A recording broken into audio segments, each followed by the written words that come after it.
Good afternoon to everyone and welcome back to my channel, and it's me again, ang inyong chismosong Kaalda Vlogger. Gusto ko munang magpasalamat sa inyong lahat sa mga walang sawa na tumatangkilik, nanonood, sumusuport at sumusubaybay ng mga content ko here on my YouTube channel.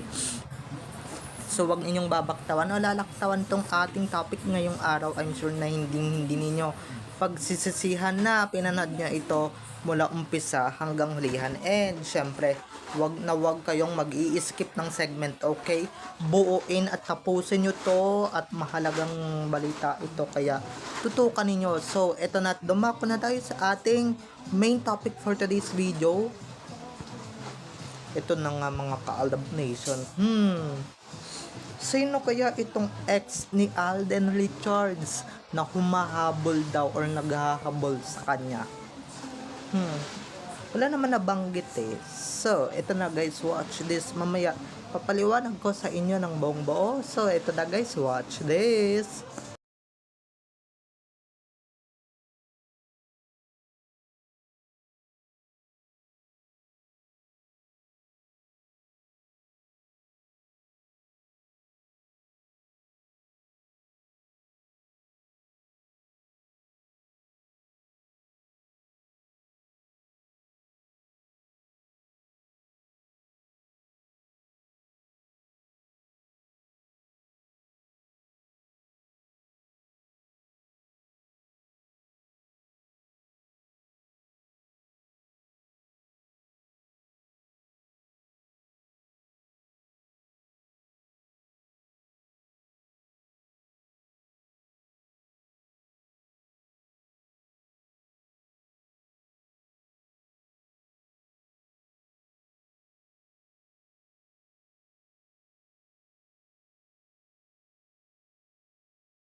At kung nakita nyo na nga yung recap, so once again si Titi o sa mga admins, dumako na tayo sa ating main topic for today's video. Gaya nga ng sinabi ko kanina, or like I told earlier, as what I said earlier, mga ka-ADN, may kilala ba kayo? Dahil eto I watched this on Facebook. I don't know if it's true. I don't know if it is legit or whatever. I'm sure naman you watch it all over that time, no? Dahil dumaan ito sa feed ninyo. At ito na nga, may ex daw si Alden na naghahabol sa kanya or hinahabol-habol siya. Sino kaya itong kanyang ex? Ito lang ang hindi natin sigurado sa vlogger, no? Sana naman nagbanggit ka ng pangalan or nagbanggit ka ng nag-name drop ka sana, 'di ba? Nagbanggit ka ng pangalan.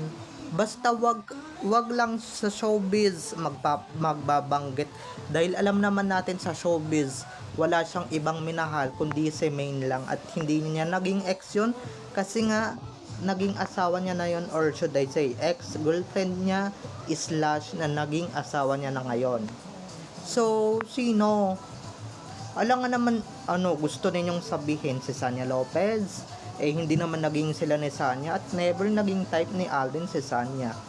Alangan din naman si Julian, Oo, nagkaroon sila ng ano dati, ng love team yung Denli, pero hindi naman naging katotohanan yun, di ba? Mas lalong-lalo naman, Diyos ko, si Catherine Bernardo, guys.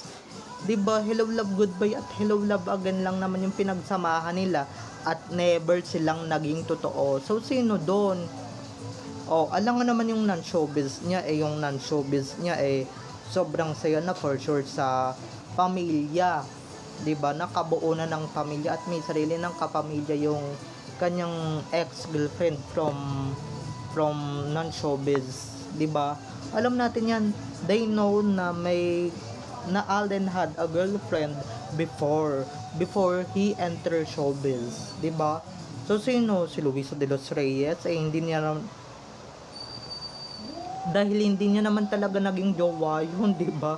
Alam nga naman si Bea Binene, 'di ba? Kaibigan lang naman yun ni Alden. O sino lahat na nabanggit ko, si Rita Daniela, hindi naman din sila naging sila ni Rita Daniela. Magkasama lang sila ni Rita sa Party P, pati sa Sunday All Stars.